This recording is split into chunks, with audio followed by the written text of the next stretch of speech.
Bapa, terima kasih Tuhan buat hari ini Tuhan. Kami masih di sini Tuhan, di rumah-Mu Tuhan. Kami masih bisa berkumpul bersama, merasakan hadirat Tuhan. Semua karena baiknya Tuhan dalam hidup kami. Adanya kami hari ini membuktikan Tuhan menyertai hidup kami dengan sempurna Bapa. Terima kasih Bapa.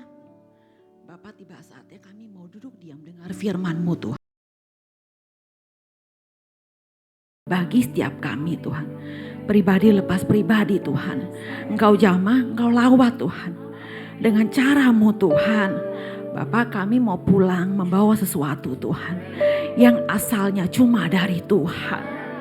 Terima kasih Tuhan, Bapa pakai hamba-Mu Tuhan, sesuai dengan maunya hati-Mu ya Tuhan, sesuai dengan kehendak-Mu saja Tuhan yang terjadi Bapa.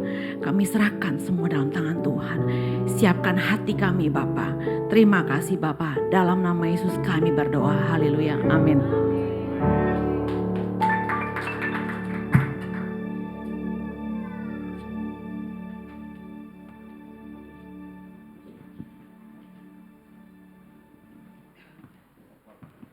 Shalom semuanya. Ya, apa kabar? Aduh, biasanya habis khotbah jemaat yang nangis. Saya nggak tahu ya, kok kayaknya saya tuh nangis tadi sebelum khotbah ini, benar. Jadi kita percaya dalam hidup kita sebagai anak Tuhan tuh nggak ada yang kebetulan ya. Pasti nggak ada yang kebetulan. Bahkan setiap masalah yang Tuhan izinkan terjadi dalam hidup kita tuh juga nggak kebetulan. Ya, jadi tadi pagi waktu saya siapkan firman ini, waktu saya merenung untuk persiapan firman ini, Tuhan tuh kasih lagu segala perkara buat saya. Tapi saya bilang, Tuhan ini kayaknya gak nyambung nih. Saya gak janjian sama WL ya. Terus saya ngomong, nah itu kadang-kadang manusia tuh. Saya bilang, Tuhan ini gak nyambung. Saya bilang, kok lagunya segala perkara? Saya bilang, kan lagunya lagu pengampunan Tuhan, sejauh timur dong. Bener gak? Ya kan? Sejauh timur dari barat. Terus akhirnya singkat cerita, ibadah 1 saya sampai sini tadi kan udah mau firman ya. Dari bawah saya dengar, kok lagunya segala perkara? Saya bilang, waduh Tuhan hadir nih, saya bilang. Amin kan? Saya bilang, waduh nih Tuhan luar biasa nih, saya bilang. Terus tadi ibadah 2, ya udah saya nggak ngomong apa-apa juga sama Kak Luskia. Karena kayak gitu kan ceritanya biar steril ya.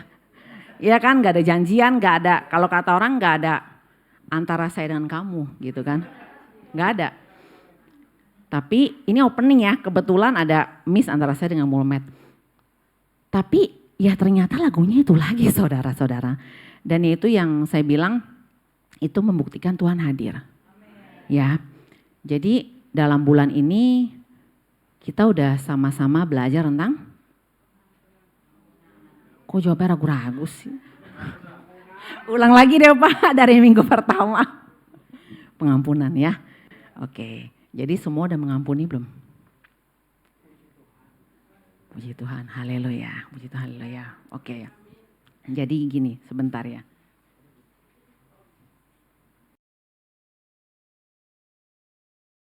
Hari ini tuh saya dapat tema berkat dalam pengampunan. Ya, sedikit opening, sebenarnya saya udah sampaikan pada pastor dan Pak Wagem tuh bulan ini saya tidak khotbah gitu ya. Tapi entah bagaimana ceritanya antara Bapak ini dengan Wagem ini tetap masuk ke saya, jadi saya dibilang harus bertanggung jawab. Ya udahlah, oke lah gitu kan, biar kehendak Tuhan saja yang jadi. Oke, jadi hari ini berkat dalam pengampunan kita akan belajar bersama-sama. Sebelum kita belajar tentang berkat dalam pengampunan, berkat itu kan berbicara tentang garis akhir. Oke, mari kita belajar bersama-sama dulu bagaimana sih masalah itu terjadi. Dan di mana sih, dengan siapa sih masalah itu terjadi ya. Oke. Oke, jadi sumber masalah. Sumber masalah biasanya yang pertama apa? Kecewa. Yang kedua, disakiti. Yang ketiga, tidak sesuai harapan. Yang keempat, diperlakukan semena-mena. Dikhianati, kesalahan yang berulang. Jadi yang pertama, kecewa. Ya, ketika kita kecewa, ketika kita sakit hati, ketika yang kita harapkan itu nggak sesuai, ya, ketika kita merasa saya sebagai anak harusnya saya diperlakukan seperti ini, saya sebagai istri harusnya saya diperlakukan seperti ini, gitu ya. Saya sebagai bawahan harusnya saya diperlakukan seperti ini, ya. Ketika itu semua ekspektasi tidak sesuai, ya, lazimnya tidak sesuai terjadi, kecewa itu terjadi, sakit hati itu terjadi, ya. Jadi karena nggak sesuai dengan harapan, ya. Dan lagi diperlakukan semena-mena. Ya kayak tadi contoh, misalnya dia ngerasa saya sebagai anak tuh harusnya saya diayom-ayom. Kalau tidur tuh saya diempok-empok. Tapi kan gak semua orang tua caranya seperti itu. Gak semua orang tua budayanya seperti itu. Ketika waktu berangkat sekolah, contoh seorang anak berharap diantar oleh ayah atau ibunya. Tapi kenyataannya tidak semua seperti itu. Ya kan, tidak semua seperti itu. Mungkin orang tuanya sibuk kerja, ya kan. Atau hal-hal lainnya kita nggak tahu gitu. Jadi ini biasanya yang membuat orang itu sakit hati, kecewa, ya kan, karena dia ngerasa saya nggak seharusnya diperlakukan seperti ini nih gitu kan. Teman-teman saya nggak begitu. Kenapa saya sendiri begitu? Belum lagi kalau punya bos yang saya rasa ih kok bos saya kebangetan banget ya, saya kerja udah rajin begini ya kan. Diomelin lagi, diomelin lagi, nggak ada angin, nggak ada hujan, diomelin begini salah, begitu salah. Ya kan, jadi kena terus gitu kan. Terus dikhianati, nah ini apalagi dikhianati ya kan. Nah ibu-ibu kalau bapak-bapak kalau udah ngomong dikhianati tuh waduh udah lihat-lihatan, senyumnya udah mulai yang tinggi-tinggi gini ya kan. Nah jadi apalagi dikhianati gitu kan. Kan sampai ada yang bilang tuh, banyak yang bilang gini, pokoknya jangan yang satu itu. Biasanya dalam rumah tangga gitu kan. Saya bisa terima semua perkara, ya saya bisa hidup susah bareng kamu gak ada duit, gak ada apapun gak apa-apa, kita makan cuma pakai garam juga gak apa-apa. Tapi jangan kamu hianati saya. Ya kan, biasa perempuan gitu ya. Bener gak? Hah? Betul kan? Nah, ini ibu-ibu yang di sini, kalau yang di situ mah di luar nggak ada yang mau makan garam, ya beda. Ya kalau yang di sini iya, yang penting cinta, yang penting abang cinta, garam juga nggak apa-apa. Kalau di sono mah abang mau cinta gimana, kalau garam juga nggak mau, beda ya. Nah kalau di situ garamnya yang lain tuh, yang di laut-laut mana tuh sambil naik pesiar baru mau. Kalau di sini kalau wanita yang takut akan Tuhan, biasanya tuh yang penting abang sayang. Bener? Bener ya? Nah itu jadi begitu. Nah belum lagi kesalahan yang berulang-ulang, ya kan. Aduh begitu lagi. Ya kan, hari ini pulang teler, besok teler, tiap hari teler. Ya kan, nah tiap hari teler, ya kan, gimana coba. Bu begitu lagi, ulang. Ya, yang nggak tahu dia kapan ulang cuma Tuhan. Ya kan? Nah jadi akhirnya karena kesalahannya berulang-berulang itu, belum lagi kalau udah teler istrinya dipukul. Ya kan, itu sering banget begitu. Kita dapat konseling begitu ya Bu ya. Nah jadi kesalahannya berulang-ulang itu akhirnya membuat luka yang udah membaik, luka lagi, kebuka lagi. Ya, jadi biasanya hal-hal seperti itu yang menjadi sumber daripada masalah. Ya, setuju gak sama saya? Kalau saya salah dikoreksi ya. Karena kemarin kita baru kelas khotbah, jadi kita pengkhotbah tuh diingetin ini kelas cakap-cakap katanya. Ya, jadi kelas cakap-cakap. Jadi kalau pengkhotbah salah boleh dikoreksi. Ya, oke. Terus selain daripada itu, kita belajar. Biasanya masalah itu terjadi dengan siapa sih? Ya, kita belajar sama-sama. Biasanya masalah kita itu terjadi itu dengan siapa? Ya. Lembaga pertama yang Tuhan ciptakan adalah keluarga. Keluarga ya. Dalam keluarga yang pertama adalah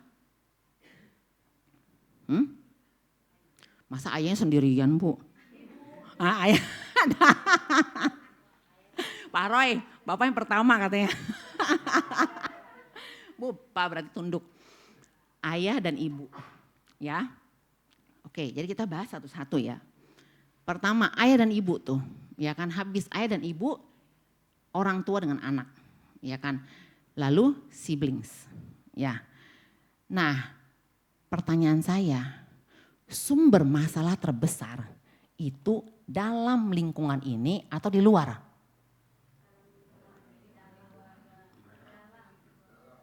Dalam. Ya. Kenapa masalah itu terjadi itu tuh Yang di dalam yang paling gede masalahnya dan sering. Akhirnya tuh membuat contoh suami kalau bilang, aduh bu pusing deh kalau pulang ngomel lagi ya kan. Pagi mau berangkat ngomel, pulang berangkat ngomel ya kan. Tuh Pak Ferry ketawanya. Ya kan, pagi mau berangkat ngomel, pulang berangkat ngomel. Aduh pusing deh punya istri kayak begitu bu. Aduh mulutnya gak tahu ada berapa deh. Bener kalau orang lain mulutnya satu gak tahu istri saya mulutnya berapa. Ya kan gitu kan. Nah jadi kenapa ini semua bisa terjadi? Yang pertama kita lihat dari suami dan istri. Kenapa? Karena suami dan istri itu urusannya banyak. Bener gak? Urusannya apa pertama? Bayaran tuh, bayaran. Ya kan bayaran. Terus yang kedua urusannya apa? Hah? Pekerjaan, pelayanan apa? Anak-anak, terus? Hah? Hah? Apa?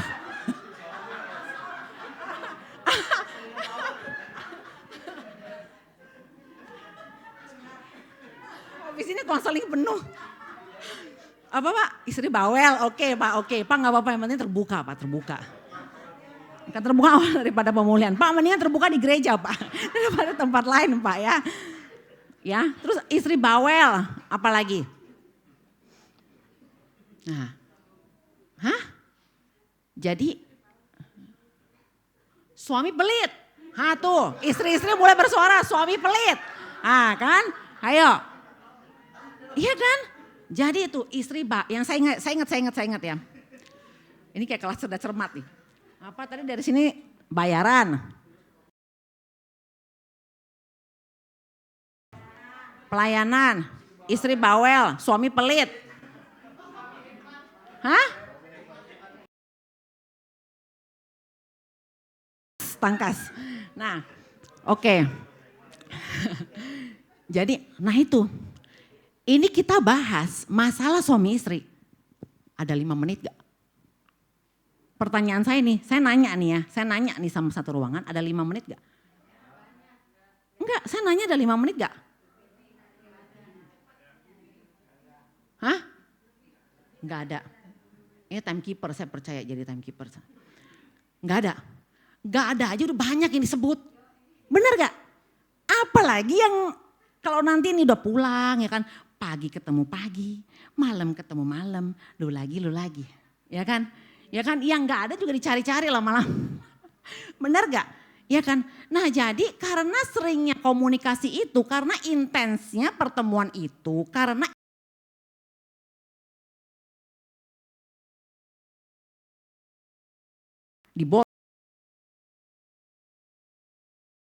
suami berpikir dengan keras, istri berpikir dengan keras, akhirnya bersiterulah di situ. Gitu. Jadi akhirnya berselipat.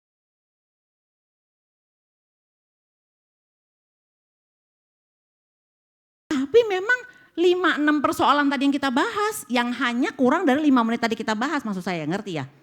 Gitu. Jadi memang persoalan hidup ini gitu loh, bukan soal suami saya pelit, istri saya bawel, bukan. Tapi memang setiap rumah tangga mengalami itu, setiap rumah tangga harus makan, bener? Setiap rumah tangga harus bayar, bener Dim? Betul, setiap rumah tangga harus kerja, bener Bu Evi? Ya kan, pas setiap rumah tangga istri harus bawel Pak. ya jadi, dan suami juga pelit. Jadi maksud saya, memang itu terjadi dalam setiap rumah tangga, gitu loh. Jadi sekali lagi bukan salah istrimu Pak, ya Pak, bukan salah istrimu, ya kan. Tapi puji Tuhan pastor bilang saya sekarang udah gak terlalu bawel sih Pak.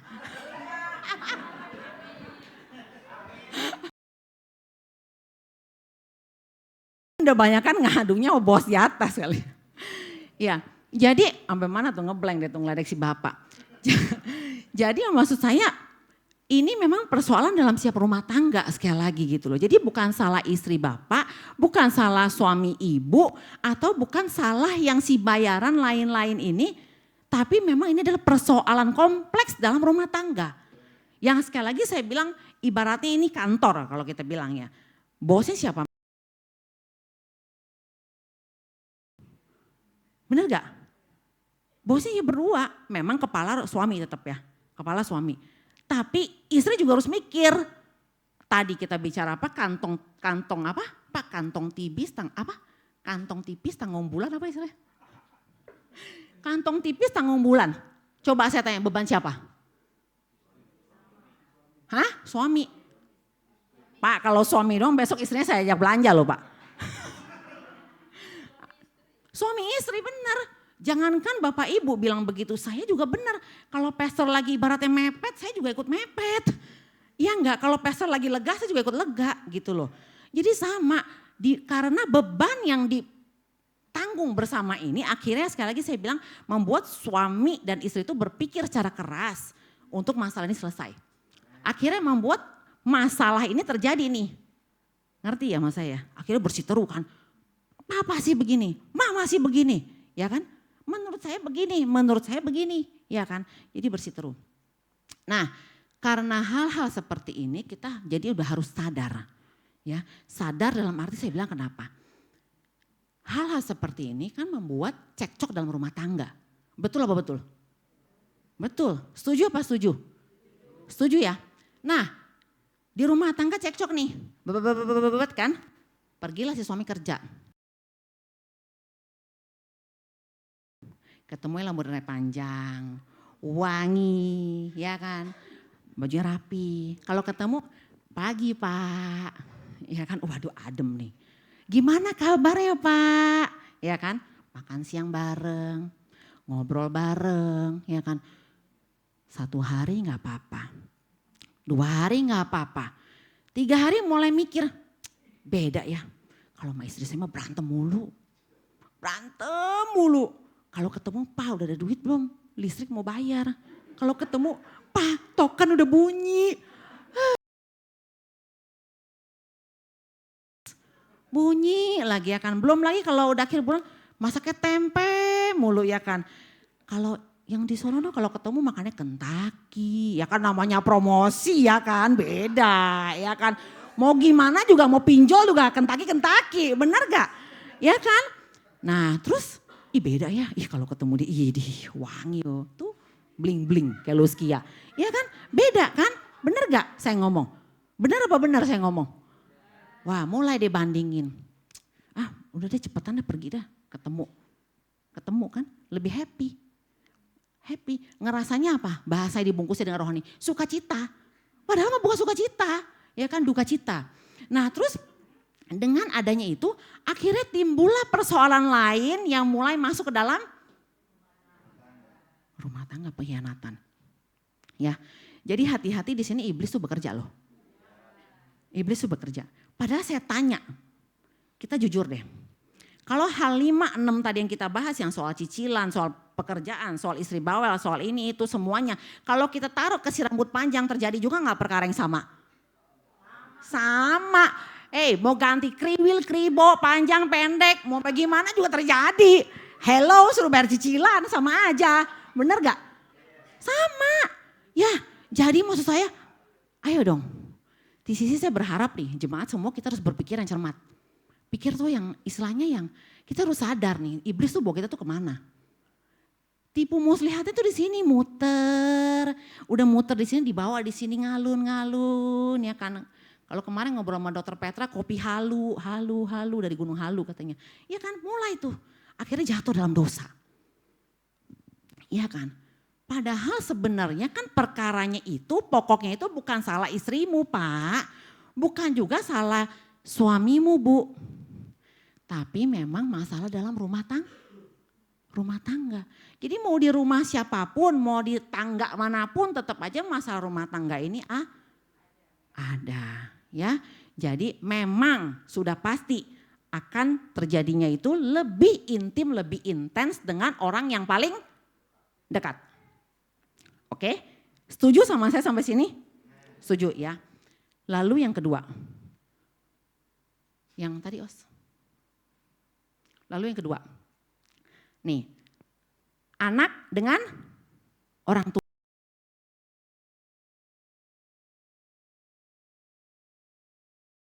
Hari ini makan duduknya nggak boleh begini. Ibu-ibu tiap hari apa? Main game mulu, HP mulu. Ya kan? Nah jadi ibu-ibu ini memang harus penuh dengan nasihat kan. Akhirnya kan membuat anak-anaknya nih ngerasa aduh mama saya kok bawel banget ya. Iya gak sih? Kalau saya di luar tuh gak ada yang ngoceh gitu mah berisik. Anak saya kecil-kecil gitu kalau lagi mami. Udah bisa begitu loh. Tapi saya bersyukur dia masih jujur. Kalau dia gak jujur saya lebih takut. Ya kan? Gitu. Rentan banget. Sekali karena apa? Ya karena memang intens. Dan karena memang intimnya antara orang tua dengan anak. Ya kalau istilahnya kalau anak orang mah ya ngapain kita urusin. Bener gak? Ngapain kita bawelin? Justru karena anak kita. Ya, karena anak kita dan sekali lagi anak kita, mungkin di sini kita banyak anak, kita semua manggut gini. Tapi jangan lupa kita juga anak. Kita sama orang tua kita gimana? Gitu. Saya, ayah ibu saya di rumah. Kalau mau diinget-inget zaman dulu juga ya namanya anak mah ada keselnya ya, ada lukanya gitu. Cuman kan karena kita udah belajar bagaimana dalam Tuhan dan apa sih maksud orang tua kita sama kita itu. Dan kita pun dalam konseling, ngobrol konseling adalah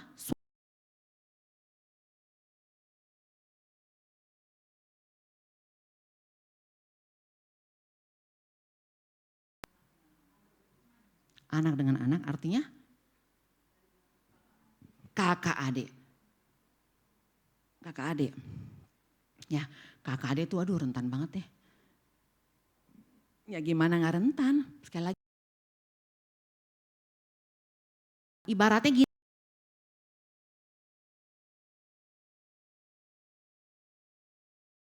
gini. Ya saya sama Pak Semi nih. Kan kita kenal baru berapa tahun Pak, ya kan. Kalau ketemu kan shalom Pak apa kabar, ya kan. Ngomong juga kan kata orang ada mikir gitu loh. Gak enak ya kan, jangan sampai Pak Semi tersinggung nih sama saya nih. Ntar kalau dia tersinggung, ntar besok gak datang lagi. Kan begitu, bener gak? Karena kita ini ada penguasaan diri ketika berbicara dengan orang lain.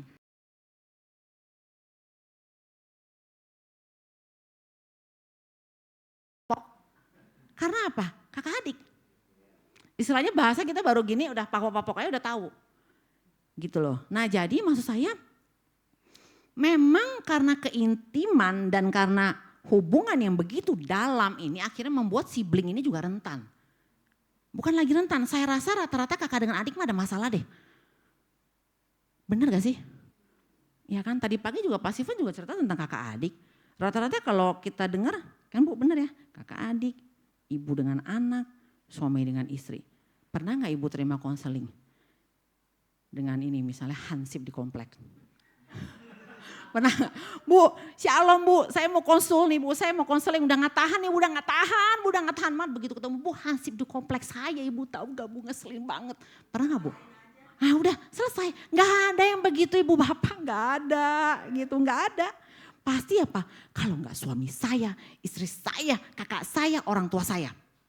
Itu rata-rata terjadi gitu. Bos ada, gembala ada, oh kalau gembala sih sering juga sih kena tembak. Ya kan sering juga kena tembak, lagi tidur gak ada angin gak ada hujan teleponin, Cigem tahu gak gini, oh iya udah dah. Dulu suka shock, tapi sekarang mulai oh iya memang udah gini beban hidupnya. Ya kan, nah jadi maksud saya memang ini rentan, jadi kita harus sama-sama sadar. Jadi sekali lagi sama-sama bilang sama saya bukan salah suami saya, bukan salah istri saya, bukan juga salah siapa Pak? Anak saya, bukan salah orang tua saya, juga bukan salah saudara kandung saya. Tapi memang dalam setiap keluarga itu terjadi ibu dan bapak. Ya, karena sekali lagi saya bilang, saya akan bold ini ya. Karena dari awal saya persiapan sampai saya tadi tuh, Tuhan ngomong sama saya, pokoknya harus nyampe. Harus nyampe. Kalau keluarga itu memang lembaga pertama kita belajar soal pengampunan. Ya, jadi sekali lagi, keluarga adalah lembaga pertama yang Tuhan ciptakan. Ketika keluarga baik, gereja akan baik. Pasti, kita gak bakal pusing. Tapi ketika keluarga bermasalah, gereja juga bermasalah. Jadi kita harus sadar, iblis pertama akan serang siapa? Keluarga. Ya dong, kalau kita dulu main game nih, target kita, yang itu tuh yang kayak bangunan kalau yang diruntuhin tembak, deret gitu. Pasti nembak siapa? Yang pertama turun dong kayak itu loh, apa sih itu game apa? Deret. Ya pokoknya tembak itu deret kayak puzzle bubble dulu gitu loh, tak, bes, kan gitu kan. Jadi gitu, yang ditembak pasti pertama keluarga. Kata iblis, ngapain saya tembak repot-repot tuh yang ngambang-ngambang di atas. Saya tembak dulu, jes, lama-lama kan keluarga ini kena, bes, semua habis. Jadi kita harus sadar, yang salah bukan keluarga kita. Tapi bagaimana kita sebagai anak Tuhan, ya balik kita ingat kalau kita anak Tuhan, otomatis dalam rumah tangga kita, bosnya siapa? Tuhan Yesus. Otomatis firman Tuhan di atas segalanya. Jadi harus back to Bible. Oke, sampai sini paham? Oke, puji Tuhan. Haleluya. Jadi kita udah bisa next. Ya, kita baru mulai nih, ini baru masuk firman.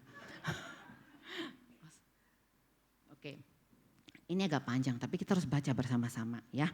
Oke, kita baca bersama-sama, kita buka Efesus 4 ayat 17 sampai 32.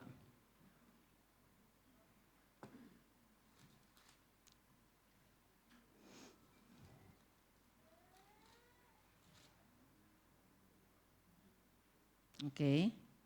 Udah dapat? Oh oke, ada di situ ya. Saya yang 17 ya. Kemudian Bapak Ibu berikutnya ya. Dan demikian seterusnya. Efesus 4 ayat 17 sampai 32. Sebab itu kukatakan dan kutegaskan ini kepadamu di dalam Tuhan. Jangan hidup lagi sama seperti orang-orang yang tidak mengenal Allah dengan pikirannya yang sia-sia.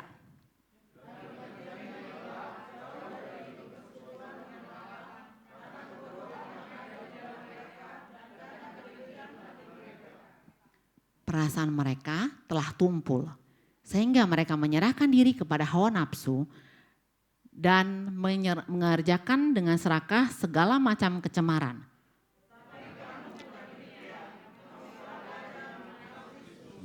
Karena kamu telah mendengar tentang Dia dan menerima pengajaran di dalam Dia menurut kebenaran yang nyata dalam Yesus.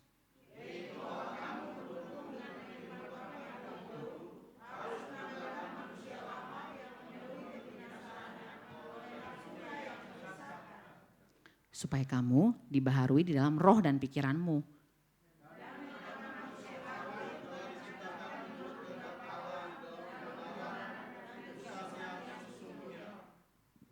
Karena itu buanglah dusta dan berkatalah benar seorang kepada yang lain. Karena kita adalah sama anggota.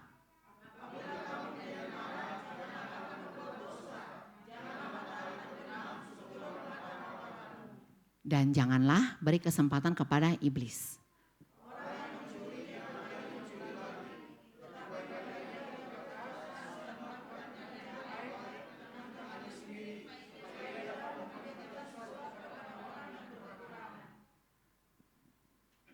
Oke.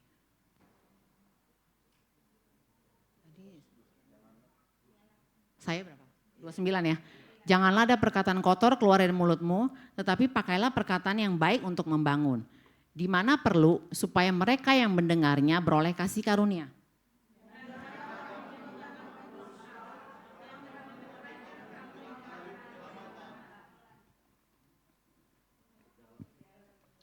Segala kepahitan, kegeraman, kemarahan, pertikaian, dan fitnah hendaklah dibuang dari antara kamu. Demikian pula segala kejahatan.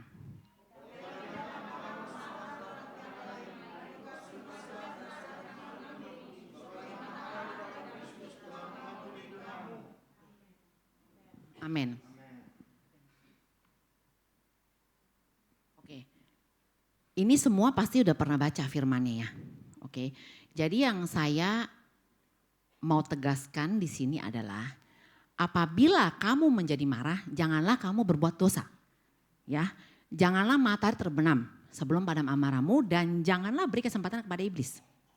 Jadi gini, contoh yang tadi kita udah bahas di awal, misalnya dalam keluarga, dalam rumah tangga antara ibu dengan anak, anak dengan anak itu. Ketika masalah itu terjadi, terus kita bawa amarah itu sampai larut, makin dongkol gak? Makin dongkol kan?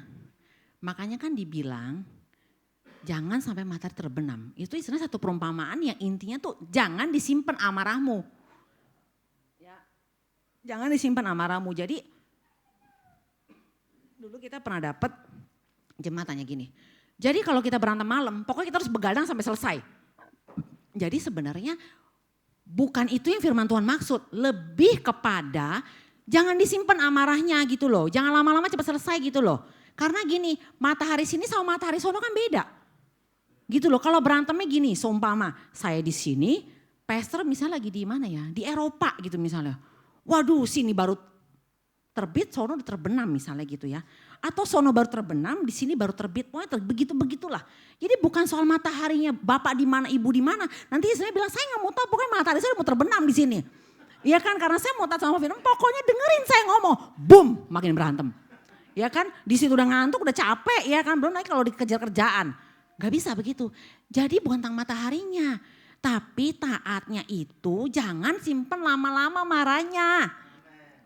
Kenapa dibilang supaya jangan beri kesempatan kepada siapa? Iblis. Karena kenapa? Kalau marahnya itu udah deh, selesai deh. Gitu kan. Udah selesai gak bakal untuk mulai timbul persoalan mikir tadi, mikir begini, mikir balas dendam, mikir kesel sampai pahit, sampai kecewa, sampai apa tadi pertikaian ini itu gak bakalan sampai begitu. Gitu loh, yang ayat yang tadi kita baca gak bakalan sampai ke sana. Jadi kalau ada masalah ya harus segera beres. Segera ampuni gitu loh. Dan kan kita udah belajar sama-sama dalam Matius kan dibilang kalau kita mengampuni Tuhan akan mengampuni gitu loh. Ya kan, kalau kita gak mengampuni ya Tuhan juga gak mengampuni. Karena kita udah sama-sama belajar, ini udah yang keempat kayaknya tema pengampunan ini. Jadi kita udah sama-sama belajar, sekarang gini, siapa sih kita ini sampai kita gak bisa mengampuni orang? Siapa sih kita ini? Cigem ngomong sih gampang Cigem. Cigem gak tahu sih, sakit banget Cigem. Sakit banget, Cigem gak tahu sih rasanya kayak gimana. Ibu, bapak. Saya juga pernah sakit hati, saya juga pernah luka. Kalau cerita nih bisa merinding loh, sakit, ya kan. Tapi kenapa saya masih bisa berdiri sini? Bahkan sehubungan tema pengampunan lagi, berkat dalam pengampunan. Kenapa bisa begitu? Ya kan, karena Tuhan. Karena kita cuma mau taat sama firman. Mana mungkin sekarang umur saya 34, ya. Saya berapa sih sekarang Pastor?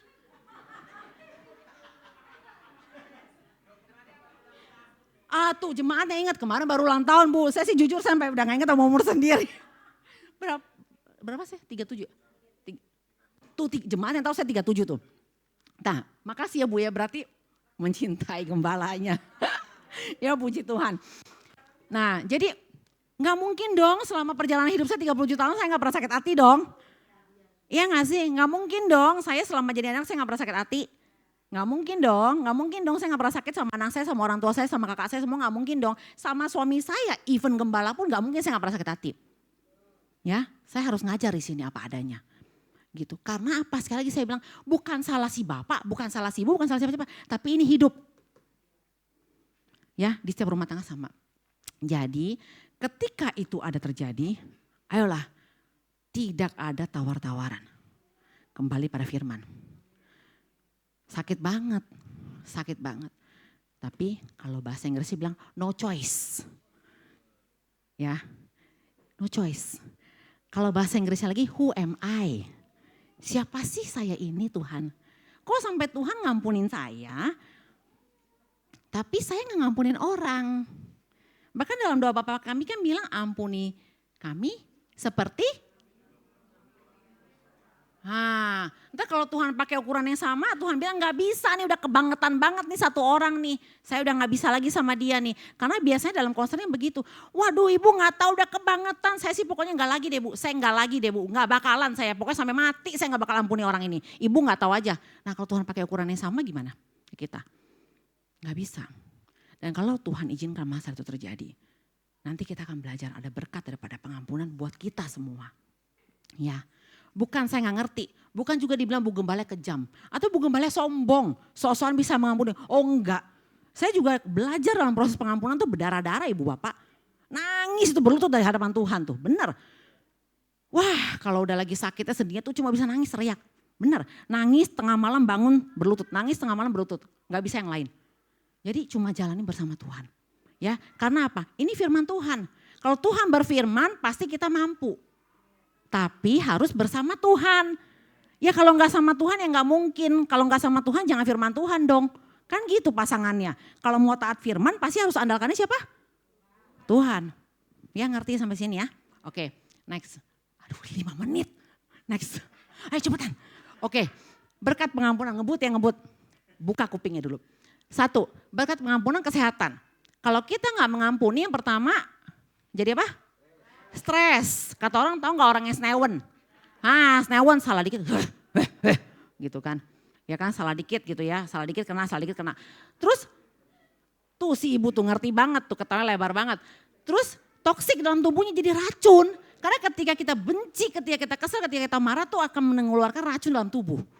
Ya, otomatis lama-lama jadi apa? Sakit penyakitan. Udah penyakitan nih.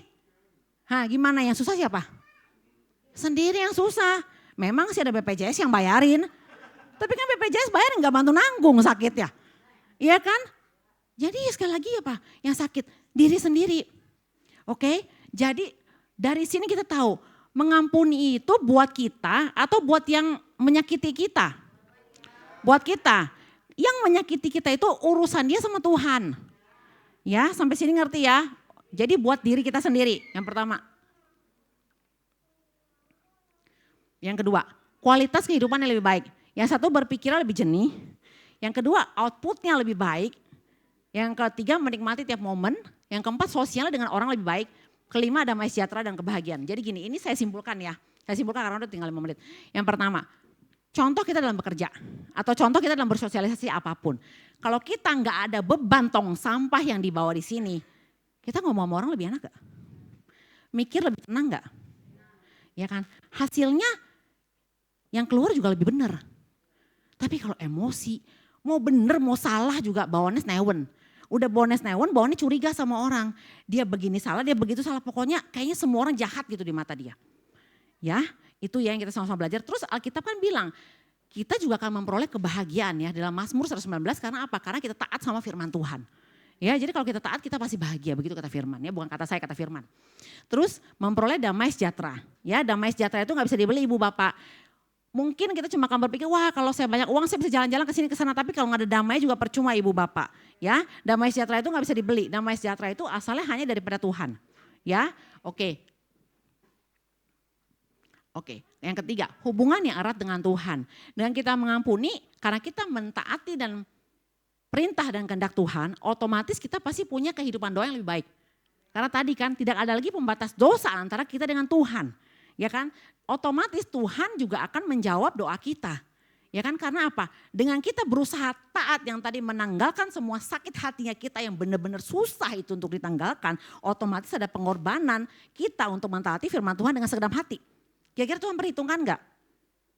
Perhitungkan. Nah dengan Tuhan perhitungkan itu semua otomatis Tuhan akan mendengar doa kita. Enggak mungkin dong ya kan, masa Tuhan iseng banget jahat banget, enggak mungkin. Ya kan firman Tuhan bilang doa orang benar besar kuasanya. Dengan kita hidup benar, kita hidup taat di hadapan Tuhan. Hello, Tuhan tahu loh. Sakitnya kayak gimana Tuhan tahu loh. Ya oke, jadi Ibu Bapak ayo kita sama-sama kita taat. Terus Tuhan menerima persembahan kita. Kan ada kan ayat Tuhan bilang gini. Kalau kita mau kasih persembahan, sebelum kita bawa persembahan kita di mezbah itu, kalau kita ada masalah dengan saudara kita, berdamailah terlebih dahulu. Ya, jadi nggak mau dong udah ke gereja, udah bawa persembahan, belum lagi kalau udah akhir bulan begini kan, udah bawa persembahan terus ternyata Tuhan bilang damai dulu dong. Kan nggak mau ya kan. Jadi jadi kita sudah sama-sama tahu ini juga akan membawa kita lebih baik dengan Tuhan. Jadi yang pertama pengampunan itu adalah tentang kita dengan Tuhan. Orang yang menyakiti kita itu urusan dia dengan atau urusan kita, bukan urusan kita. Ya bukan urusan kita. Karena kita tidak bisa merubah orang. Kita cuma bisa mendoakan orang dan menasehati. Ya. Dan ketika orang itu bertobat, jangan kita hakimi. Nah, kemarin kita udah belajar. Bukan boleh menghakimi, tapi boleh nasihati. Nasihati untuk dia kembali. Jadi kita sama-sama belajar ya tentang anak bungsu. Ya, waktu dia salah sampai sedemikian rupa, bapaknya buka tangan kan peluk dia. Ya, jadi dalam keluarga, ketika istrimu salah, ketika suamimu salah, ketika anakmu salah, atau orang tuamu salah, kembali buka tangan peluk. Kalau enggak dia mau kemana? Kalau enggak kan ibu bapak selama ini doain dia percuma dong. Dia balik gak diterima, nanti yang dosa jadi siapa? Jadi kita loh. Ya, karena degil nih hati. Jadi waktu dia balik kita harus buka tangan. Supaya apa? Pertobatan terjadi, pemulihan terjadi. Oke, gitu aja ya. Mari kita bersatu dalam doa. Tunggu. Ada lagi enggak? Oh ada lagi, soalnya angkat tangan. Apa? Oh iya tuh kan. Oke, kita baca. Ini ngebut soalnya nih. Aduh, oke kita baca sama-sama. Jangan biarkan kecewamu merusak hidupmu. Jangan biarkan kecewamu merusak hari ini. Jangan biarkan kecewamu merusak masa depanmu. Amin ya. Kemarin di Youth, Kadim bawanya bagus juga. Jadi intinya apa Dim kemarin Dim? Kecewa kita intinya ya, yang saya ingat intinya. Kecewa kita tidak akan merubah, kejadian masa lalu tidak akan merubah masa lalu kita. Dia bilang. Jadi luka intinya ya, yang saya ingat intinya luka tidak akan merubah masa lalu. Tapi bisa merubah hari ini dan besok. Ya setuju sama saya ya. Jadi kita pasti mau masa depan yang lebih baik bersama Tuhan. Ya oke. Terima kasih, Tuhan berkati. Oh ada lagi, ya ampun lupa. Oke, ambil keputusan yang benar sekarang. Ayo kita baca sama-sama biar tutup. Ambil keputusan yang benar sekarang. Berjalan bersama Tuhan Yesus dalam pengampunan sampai pemulihan terjadi. Oke, terima kasih, Tuhan berkati. Mari kita jangan tepuk tangan, berdoa. Aduh. Oh sukacita, oke. Udah pulih. Habis ini konseling gak ada yang datang Bu. Oke kita berdoa bersama. Bapak kami mengucap syukur Tuhan, pesan Tuhan sudah disampaikan. Bapak sekarang Tuhan kami serahkan semua dalam tangan Tuhan. Roh Kudus mau bekerja jamah terus setiap hati Tuhan. Sampai pemulihan, pengampunan sungguh terjadi Tuhan dalam setiap keluarga. Antara suami dengan istri dengan suami, ayah dengan anak, ibu dengan anak. Dan saudara kandung dengan siapapun juga hamba-Mu berdoa dalam nama Yesus pemulihan terjadi Tuhan. Terima kasih Tuhan, terima kasih Bapak, beracaralah Tuhan hari ini, besok dan sampai selama-lamanya dalam hidup kami. Kami serahkan semua masalah kami di hadapan Tuhan, di kaki Tuhan. Kami mau mengampuni karena kami mau jadi anak yang taat padamu ya Tuhan. Terima kasih Tuhan, dalam nama Yesus kami berdoa. Haleluya, amin.